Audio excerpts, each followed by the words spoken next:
But the overview, the Australian Trusted Trader Program, I'll call it either Trusted Trader or ATT, not to be confused with TPP. ATT is an authorised economic operator program that's designed under the WCO SAFE framework. How it works is that we will review a business's supply chain and also history of trade compliance, and then accredit those entities that we deem are low risk. So this concept is not a new concept. The WCO SAFE framework has been around for a while, and we are now one of 69 other countries that have an authorised economic operator program, and there are 16 other countries that are currently developing a program.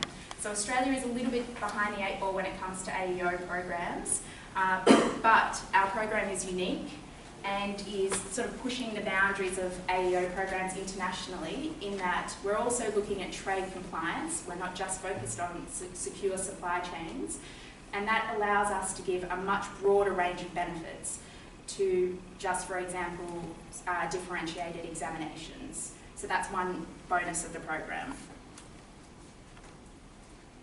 So the Trusted Trader Program is a key reform for how we as the department and a border force manage the border.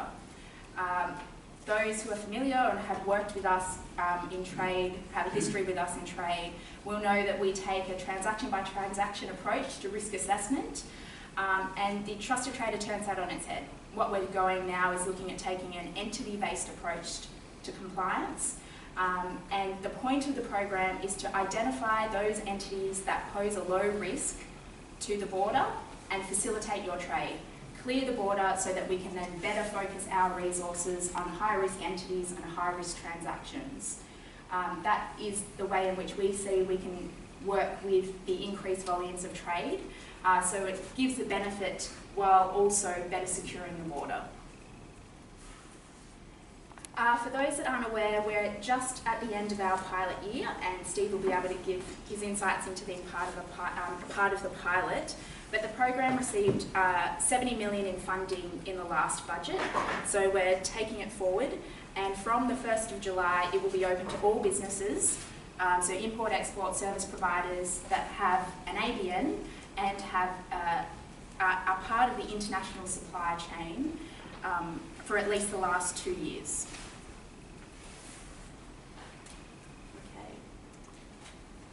So the benefits, which we like to start on a high, and then we'll talk about the details of getting accredited. So we've developed a list of benefits which are conferred to trusted traders once they've received accreditation. So what will happen on the 1st of July is the Trusted Trader website will be live, and businesses will be asked to put in an expression of interest, which is just a few questions that talk about whether or not you qualify for the program. At that stage, you'll be given a contact manager, which is a little different from an account manager, and I'll explain the difference. The contact manager is there as assigned to you to assist you with the accreditation process. So they're to give advice. If you have questions about the self-assessment questionnaire, if you have questions about the process, they're your first port of call. To get accredited, you then go through a process of filling in a self-assessment questionnaire and then validation with the department. And once you're accredited, you'll be entitled to these 4 benefits. And there is a 5th benefit, and that is use of the ATT logo. So at the moment, the Trusted Trader, and I'll talk about some key learnings we've taken from the pilot, but the Trusted Trader program has 2 statuses. You can be, after the first point of validation, you'll be an interim status Trusted Trader, and you'll be given an account manager and priority trade services. The account manager is going to be your direct contact into the department, and it will be your direct contact into the department for all issues related to the department. So for example, last week one of our pilot partners had an issue with one of their imports being held at the port. They contacted their account manager, who was based in Melbourne, who contacted Brisbane Pre-Clearance Intervention Team, and it was resolved in 2 hours. And this is, I think, a key benefit that we've taken from the pilot. Feedback from the pilot is the account manager is a great benefit to just have that direct access into the department and have that person on your behalf in the department seeking to resolve your issues. We're also looking into the future to extend that account manager role to offer advice more broadly about border services that are offered by, say, biosecurity, agriculture, or the Office of Transport and Security. But that's in development at the moment, and I can talk about that some more when we talk about border agency alignment. Priority trade services are that you get priority service in relation to advance rulings and refunds. So tariff and trade advice are put to the top of the pile, as with refunds. Currently, differentiated exams and the use of the ATT logo is reserved for when you become an ongoing trusted trader. So differentiated exams is self-explanatory. Your goods will be facilitated across the border in a more timely way. And use of the ATT logo, international experience has shown us that the ATT logo helps businesses when trading internationally. Even where we don't have mutual recognition agreements, that sort of is a stamp of approval from the Australian government that your supply chain is secure and can help facilitate your exports into other markets. So this differentiation between interim and ongoing trusted trader status, we are working to get rid of, so that we're hoping by the end of this year, pending some legislative changes, you will, at pre-validation, be given a contact manager. You'll then go through the validation process and get all of the benefits of the program as soon as you're accredited. There won't be a tiering system. We're also very open to each agreement with an entity or a business is an individual agreement. So if there are specific benefits that are relevant to your business, we can negotiate those as part of negotiation of the agreement, and we're definitely open to discussing those broader range of benefits and where we can assist trade facilitation. So other benefits that we have committed to delivering in the next financial year include, and these are some of the bigger ones, duty deferral and streamlined reporting, which I'll discuss in a bit further detail later on, and mutual recognition arrangements and border agency alignment. So MRAs, mutual recognition arrangements, if you are an exporting business, is where you're going to get most bang for your buck in the program. The MRA, we know our clearance processes are pretty good comparably, but most exporting businesses won't face issues on export from Australia. They will face issues on import into the next market. So a mutual recognition arrangement allows us to negotiate with that trading partner your facilitated clearance into that market if you're an Australian trusted trader. And experience from New Zealand has a secure exports program, has been that their secure exporters have 3 times faster clearance into the US as a result of their MRA. So it's a huge benefit. We are also taking on a pretty ambitious work program for MRAs.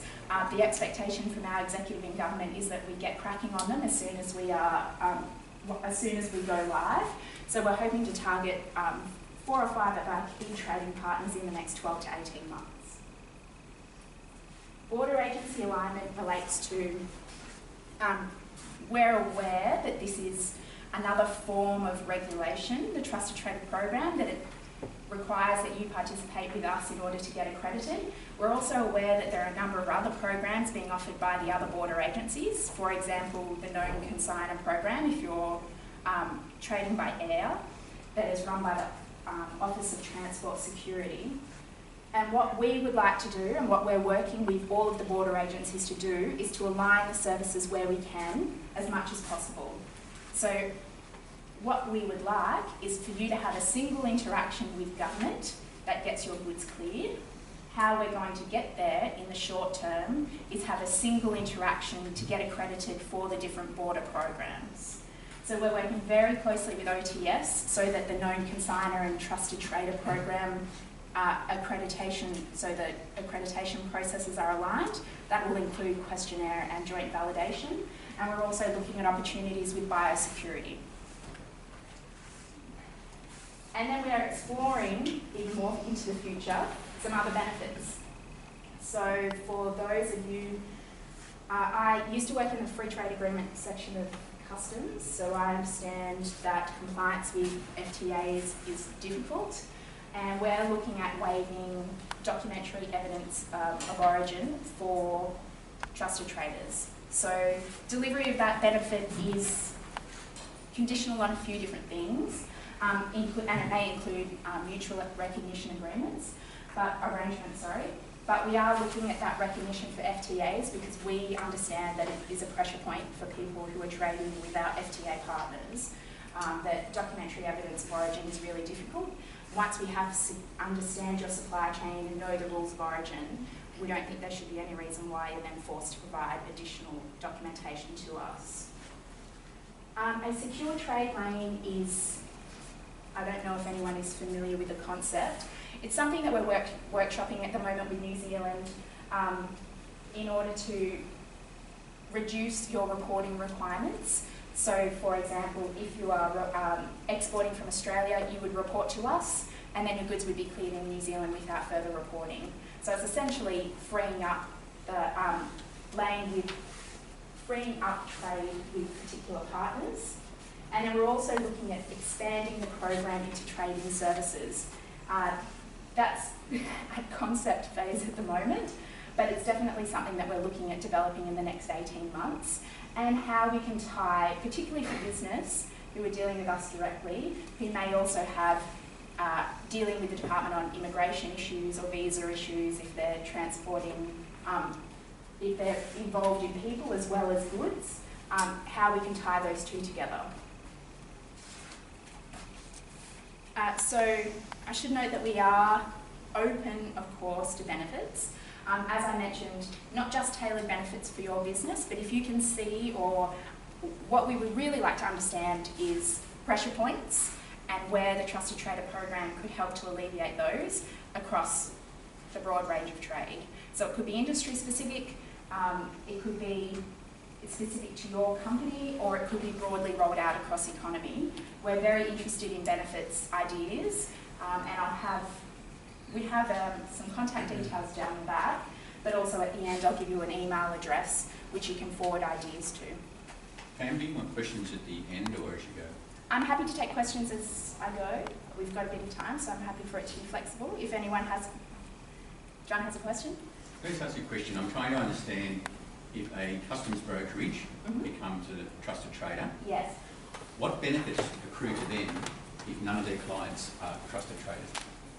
So we're currently exploring that, and that's policy that's not yet fully formed. The best way I can describe it is, if your whole supply chain is secure, you will have first access to new benefits, and also we will be testing benefits with you.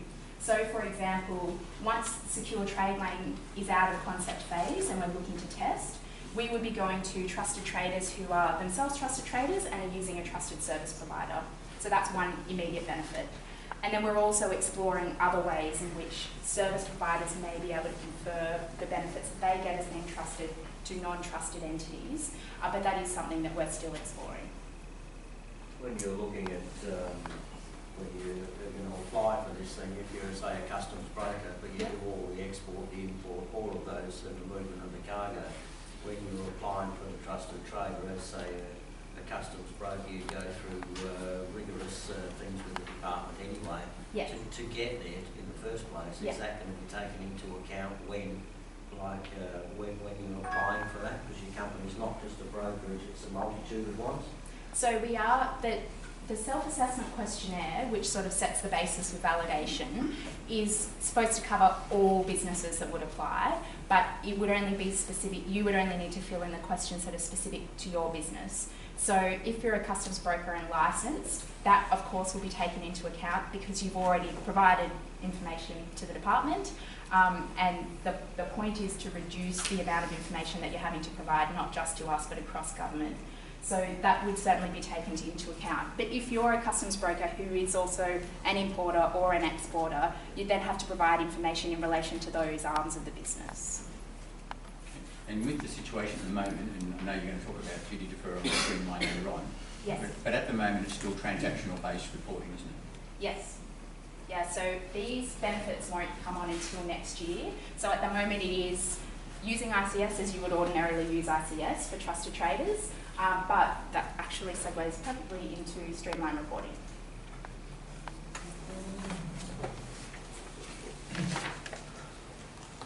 So what we have here are some different concepts for streamlined reporting. And we understand that this is one of the most keenly anticipated benefits of the program. And trusted traders will benefit from streamlined reporting, not just from the movement and clearance of goods, but also in terms of duty deferral. And we're also exploring opportunities in relation to cargo reporting prior to import declaration. So we've established the ATT Streamlined Arrangements Industry Reference Group. I should take a step back. The Trusted Trader program at the moment has the Industry Advisory Group, which is made up of pilot partners and their key industry bodies.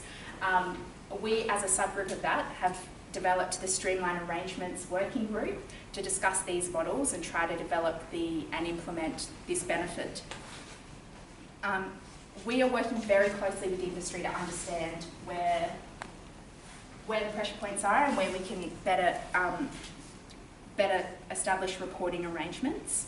The industry reference group is looking at identifying different options, which are listed up there, and I'll talk through in a second, evaluating the costs and benefits of each of these options, and then exploring the ways to treat risks as they're identified, considering the nature of changes required to support ICT systems. We understand that a lot of systems connect directly to the ICS, and that would require changes in order to implement this model. Ensuring that other Commonwealth arrangements, so the import declaration is also fed back into other agencies for different reasons, whether those requirements are still met. And then we're going to make recommendations for testing. So these concepts listed up here, which are the 3 different options, they came about after the second meeting of the working group. As you can see, the current process, and I think everyone's familiar here with the current process, which is cargo, report, import, dec. Goods are not cleared until everything's paid. The options that I'll talk about here are, we're looking at both ways in which we can streamline the lodging of declarations, which you'll see in option 2 and option 3 here we have what is now an ATT declaration. And we're also looking at ways in which we can work in the duty deferral. So option 1 is pretty simple in that it's cargo reports, import declarations, goods are cleared, and then you have a single invoice. Still transactional, line by line. We require the reporting for each thing before it can be cleared, but you'd only be paying periodically. Option 2 is obviously a little bit different in that it introduces the concept of ATT declarations, which could be, it's not so transactional, more periodic, goods are cleared, we do import declarations after, and then we have the single periodic invoice. So the single periodic invoice is common across all 3. The third is cargo reports and the new ATT declaration, goods are cleared, and then we have a single import declaration and invoice. So we understand that these different options will work better for different businesses. We are not committed to only pursuing one option because we want the program to be as flexible as possible for everyone. While we're exploring the models, we are hoping that they will operate concurrently, and we will also provide a staged approach for implementation. So obviously, the first doesn't really change the reporting process, it moves the payment of duties. So this will be the easiest to implement. And it might be that that is all that the particular business wants. They don't want to have to go through, their systems might not support a streamlined reporting as well. In that case, Pam, does the single period, or in all the cases for that matter, Yes. does the single periodic invoice go to the importer? It would, through the customs broker. So whatever your arrangements are for reporting would remain the same, your commercial arrangements for reporting. But this is all being worked out as well. The practicalities of how it should work is being worked out as part of that reference group. Excuse me. Yes. with the free trade agreements going around and the duties down to 5%, Yes. there's still some instances the GST is the main one which was deferred anyway for most imports. So where are the benefits for the normal importer or so? Because clearance is done prior to arrival, 90% of the cases. Little or no duties payable these days, and the GST for most imports are deferred through their BAS statement. So what is the benefits to those people? So we're hoping as part of this to also work in the fees and charges related to each line. So we're looking at ways in which we can have single periodic payment of those as well. The benefits are, if you're not paying duty, will probably flow from, if you're particularly importing from FTA countries, will be eventually the waiver of documentary evidence, which we know particularly will be a benefit for those who trade with China. So it might be, and this is, I guess, the underlying theme of the program is, firstly, it's co-designed with industry, so that the framework of the program, we want it to be as practical as possible for industry. And secondly, each agreement will be tailored to the business. So if duty deferral actually doesn't help you, because duty deferral is not something that the regular importer is not needing, then this option, we won't require that you change your system, and this option might not be there. Most importers have a deferred duty payment anyway with us. We understand that that's also... Hopefully not deferred for too long, Gary. So the program is designed to give the benefit also directly to industry. So this is our way of also trying to understand industry pressure points and things that they need, but we understand that some of that is already given by the customs broker. So it might be that this doesn't really, for the importer, it doesn't really have much impact, but for the broker servicing the importer, it might have a bit of impact in that the duty will be deferred not by you, or streamline reporting will not have to be managed by you, it'll be managed by the system. Do you see, Pam, in let's say 2 or 3 years, that all 4 of these processes could be operating with any one particular different brokers, or are you aiming in, say, the 2019-20 year to not have a current process and have one of the others for everybody, or how do you see? Well, we will always have the current process, because that will be the process unless there is radical change for non-trusted traders. So if that's the process that suits the entity, they can retain that process. We're hoping to be flexible in the options, and I'm not sure if some of you might be familiar, my colleague Steve Moore is running this particular initiative, but he's working hard to make sure that the system can support all of these models.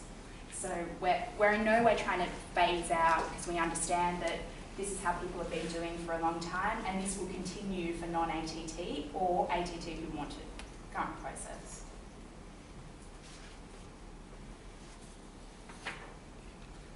I suppose just jumping back to your first slide, Yes. and in reverse of the question I asked then, if I have a client who is an importer who is a trusted trader, and I'm a customs brokerage but I'm not a trusted trader, Yes. what are the implications there? You don't need your whole supply chain to be secure in order to get the benefits of a trusted trader. If you're a non-ATT customs broker but your importer is trusted, you'll receive the benefits of the trusted trader program, because you'll continue to be an agent operating on their behalf, and they will have the benefits of the program. So there has been some issues, I think, with some misinformation about that there is a bit of a fear that every part of the supply chain needs to be accredited in order to get the benefits of the program, but that's not the case at all. So you can continue to use non-ATT service providers. It won't impact the importer's ability to access benefits. I think it's important that certainly the audience, but industry knows that, because there are some consultants going around approaching freight forwarders and service and brokers, Yes. urging them to sign up to Australian Trusted Trader, and very happy to charge them to help them do that. Yes. And so I'm glad you're saying that you do not have to be. You don't have to be, and also you don't need a consultant to access the program. So please, if it is something that you are interested in doing, come and speak to us first. The whole point of this program is to have and I know I attended one of these sessions last week, and I said, I'm from government and I'm here to help, and everyone laughed. But in all honesty, the whole point of this program is that we work with industry, and that includes service providers, directly. We don't want to develop these industries around Trusted Trader program that then create barriers to the program. So we're offering the contact person, the contact manager, once you put in the EOI, and that person can assist you through the process. And then once you're in, you'll have the account manager. So sorry for a consultancy. With the account manager thing, just a question, is he part of a team that looks after a group of clients, given that he may be sick or away, and who do you contact, number one? Yes. And one of the problems that we experience in the West is firstly the 2-hour difference, and then certainly in summertime 3-hour difference. Yeah. So how do service providers, and for that matter importers that are based here in Western Australia, with an account manager in Sydney, Melbourne or wherever, how are they going to be able to operate under that contact arrangement in particularly summertime and in just a general 2-hour time difference? So in the short term, our account managers are based in Sydney and Melbourne. So the structure of the program is that there is the departmental side of the program. We're all in the department at the moment, but once it's implemented, the operational side, so account managers and then the people who are looking after validations, and also the contact managers, will be part of the Australian Border Force. In the short term, due to funding arrangements, these people are based in Sydney and Melbourne, but as the program grows, these people will also grow. The Border Force is in all locations, and I think what we're aiming to do is to have these direct lines. I know they're on the East Coast at the moment, but have them across Australia. But that might take some time. I think you have to build, if you're going to do that, then you have to build in something in the short term to be able to cope with the West Australian members. So we're quite... Because a 3-hour difference in summertime is substantial. Yeah. And at the moment, the pilot, the pilot was by invitation only. We're expecting that the program will grow quite rapidly, and in fact it will be an issue with the department handling the growth. So we're wary of that, and we're mindful of that, and I think at the moment it's been easy to deal with us as we've had a limited pool, but we're definitely developing strategies to make sure that that same service that we're offering pilot participants will continue after we go live. Another great segue, the pilot update. Thank you, John. So the pilot program, as I said, was by invitation only, and it commenced last year, and it's now, we're in the final stages. So at the moment we have 43 active pilot participants. That's a mix of importers, exporters and service providers.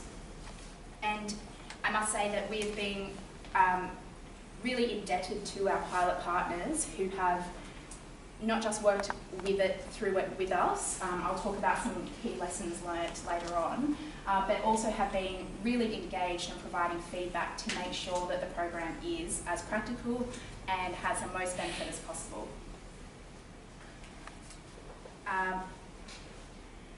Feedback provided from pilot participants has been invaluable, and I think when we go live on 1 July, we'll have a much better program than that went through with the pilot participants. It really emphasised the continued need for us to work with industry to co-design. We do not come from the position that we know what your problems are. What we want to do is talk to you about them and make sure we come up with practical solutions. The part of the pilot was that we had a really rigorous evaluation process. So I apologise to our pilot partners who were constantly asked for feedback and filling in surveys. But what we have learnt was, firstly, that the self-assessment questionnaire that we had developed 12 months ago was not very user-friendly, was a bit too governmental, was difficult to understand, and was not going to be easy for industry to use. So we redesigned it. The new self-assessment questionnaire is, we hope, hits the mark a bit better. It's not so legalistic. I think it clearly draws attention to what we're trying to get from you, the information that we're trying to get at initial stages. And we also have now the contact manager who will assist.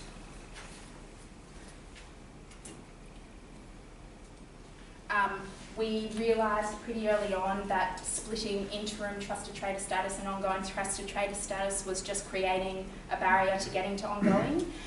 It was putting in additional processes that weren't really giving a benefit to either department or industry, and so we're working now to remove that process, which was requiring legislative change. And that we also had in the original model that the benefits were tiered. So those benefits that I outlined on the first slide, there were then additional benefits for what we deemed best practice. We, in hindsight, realised that that is not going to be beneficial. What we would like to do is develop benefits that can be applied as broadly as possible. So we're also looking to remove that tier process. What we know is that the accreditation process does require significant commitment from the business. The self-assessment questionnaire is quite detailed. It asks for policy and procedures on a number of criteria which are set out in the Customs Australian Trusted Trader Rule. And it's resource intensive to provide that information if it's not readily available, because that means you have to put the information together for the business.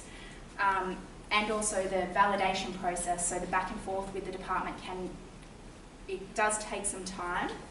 However, what we're doing is working by, for example, making the SAQ clearer, giving the contact manager as a first port of call, changing the trusted trader agreement, which went from, I'm very proud to say, as a person who likes deregulation, 32 pages down to 8. It's much more clear. It won't require that you pay your lawyers a lot of money to review it. Those sorts of changes that we're making to ensure that the regulatory burden for participating in the process is as small as can be, because we want there to be benefit. We don't want you to go through spending hours and dollars on becoming part of a program that doesn't show you bang for your buck.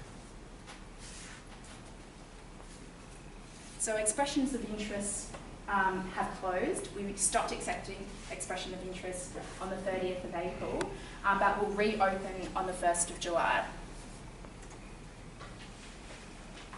So what we call Go Live is the program will become fully operational and open to everyone from the 1st of July.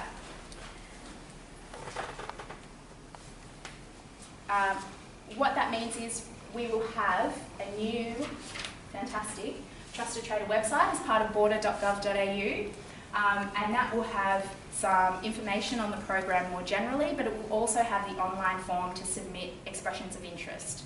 As I said before, the expressions of interest are very short, and we are recommending that those that are interested in the program put in their expression of interest early, as we're anticipating that there will be quite a lot of interest in the first few months. So much so that we've developed queues in order to deal with the program. So as soon as you put in your completed expression of interest, you'll go into the queue, which means you'll get appointed a contact manager sooner. I'll just quickly explain the queuing system. This was trying to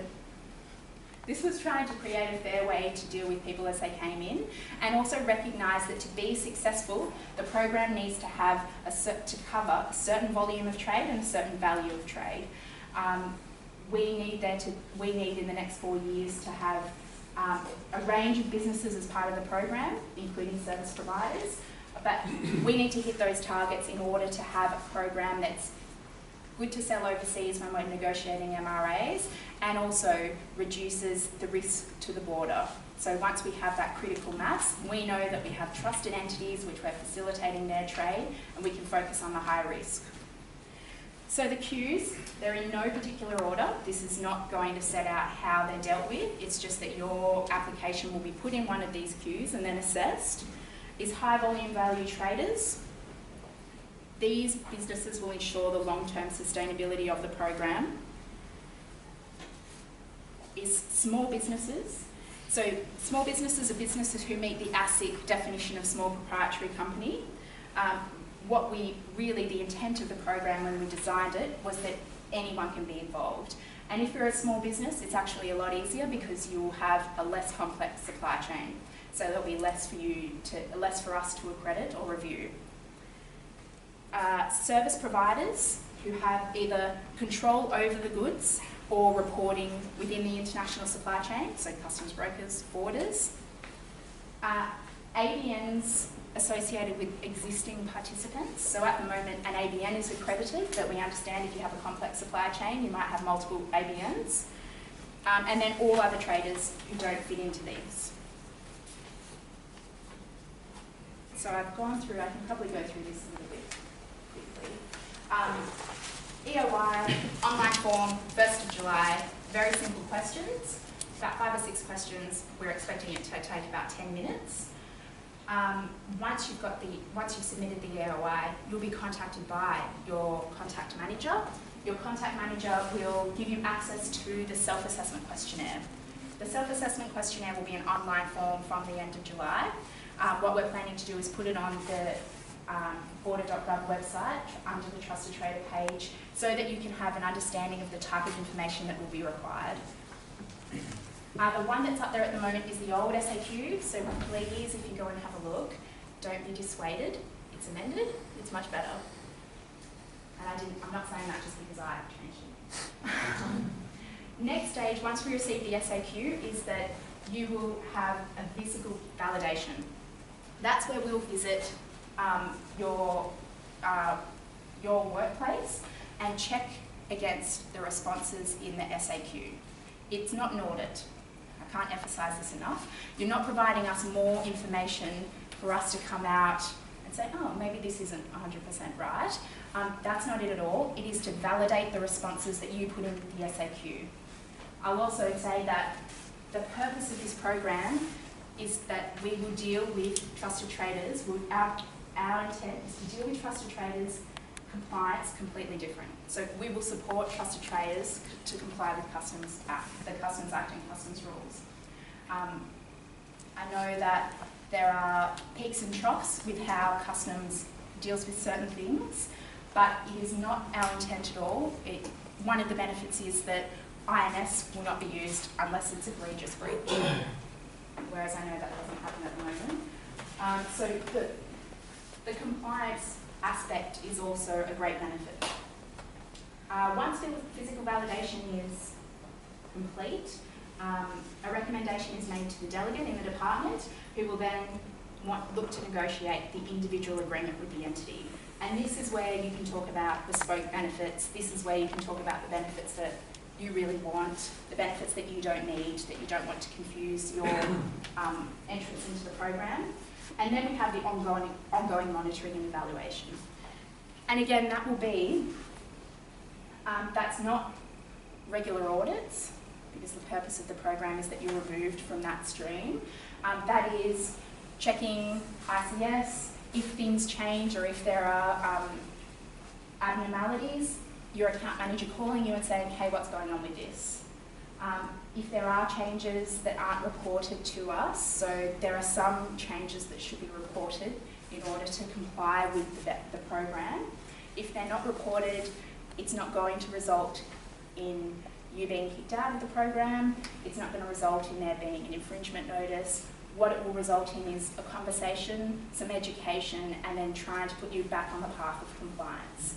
That's the whole point of the program, is that we are trying to assist industry to comply so that we don't have to dedicate so much resources to compliance of low-risk entities. Any questions on that? That's good. No particular question on that, but one probably not quite pertinent at the moment, but where would this go, say, a licensed broker, with nominees or a broker, with the continuing professional development side? Does that go into that or not? We are, if you're preempting, we are looking at ways in which CPD can be worked into the program for accredited trusted traders. So that is something we're exploring at the moment as part of the service provider benefits policy.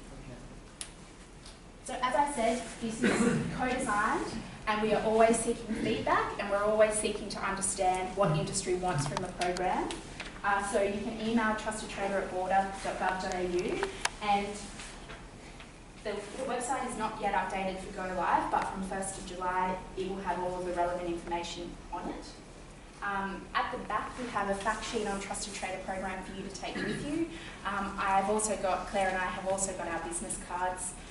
I apologise, my business card is a bit out of date and our phone numbers were changed over the weekend, but you have my email.